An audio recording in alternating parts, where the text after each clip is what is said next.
What is a Proverbs 31 woman? When you read through the book of Proverbs, you'll find out really quick that this is not a book about promises. This is a book about principles. This idea of principles versus promises is key in understanding what a Proverbs 31 woman really is. So to see this idea in the whole book of Proverbs, there's basically, a bunch of verses that say work hard and you'll have more money than the lazy person. Does that mean there are no rich lazy people and everyone who doesn't have as much money as other people just doesn't work as hard? Absolutely not. But it's a principle in life that we can see that when you work hard, usually you get ahead. The reason I say that is because when we read through Proverbs 31, specifically verses 10 through 31, we can't look at this passage as a job description for Christian women. Otherwise, we'd have to say, well, to be a Proverbs 31 type of woman, you have to basically be a real estate agent because you got to know how to buy a field. You got to be a farmer and you got to know how to sew, and you got to be a wife and you got to be a mother. So what I've done in this video is take 8 categories that we can see a Proverbs 31 woman will exhibit in her life. So we don't want to look at the specifics, we want to look at the principle behind the specifics that are used in this passage. The first trait of a Proverbs 31 woman is that she is rare. She is not like the rest of the world. This goes for all Christians. Jesus said, broad is the road that leads to destruction. So Christians should be set apart and different from the world. Another theme you'll see through Proverbs 31 is that a Proverbs 31 woman works hard. So for example, in verses 13 through 19 and verse 24, you see all these examples of this woman doing really hard work and producing good for her and her family. Another theme you'll see in Proverbs 31, 10 through 31 is that a Proverbs 31 woman loves her husband well. Again, this doesn't mean that a Christian woman has to be married, but when a Christian woman does get married, she loves her husband, respects him, and he's an honorable man. Next, a Proverbs 31 woman loves and prioritizes her family. This doesn't mean that a Christian woman can't have a career. It doesn't mean that she can't have hobbies, a social life, be a business leader. It doesn't mean she can't have a life outside of the home. What it does mean is that a Proverbs 31 woman prioritizes her family and does whatever is needed to make sure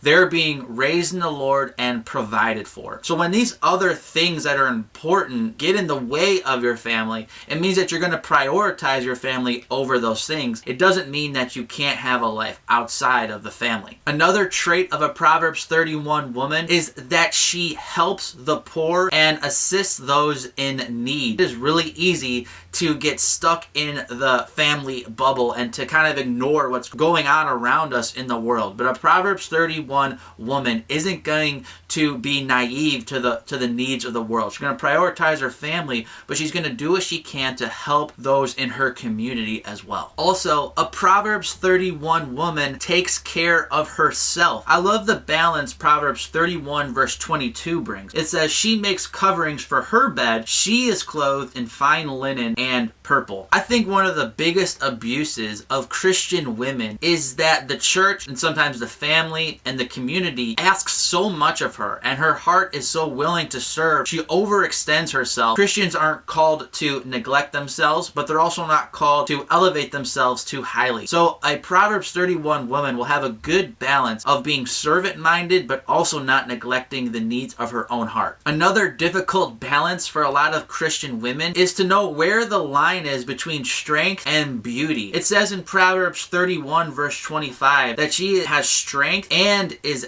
dignified. Women in a modern day society have a lot of temptation to fall off the narrow road one way or the other. One, you can be the damsel in distress that just doesn't have a mind and just passively follows the men in her life or the husband in her life and just blindly follows. That's not what God wants. He doesn't want women to be unopinionated or not to stand up for things that matter to them or just blindly follow their husbands. That is not ever what the Bible insinuates or commands. But the Bible also doesn't want women to hate men or hate masculinity or be unwilling to respect and follow the leadership of their husband. So a Proverbs 31 woman strikes a biblical balance of having a feminine strength but not forsaking her femininity for masculinity. Lastly, a Proverbs 31 woman has people in her life life that love her and praise her. Again, this is a principle, not a promise. But for example, when a military leader is leading his men, you can usually tell what kind of leader he is by the response of his men and how his men feel towards him. In theory, a Proverbs 31 woman is going to be such a blessing to the people in her life that they see all that she does for them and they love her and praise her for it. Well, I'm Mark from ApplyGodsWord.com, and if you haven't subscribed to this channel yet, I would encourage you to do so. We're making new videos every week, so I don't want you to miss out.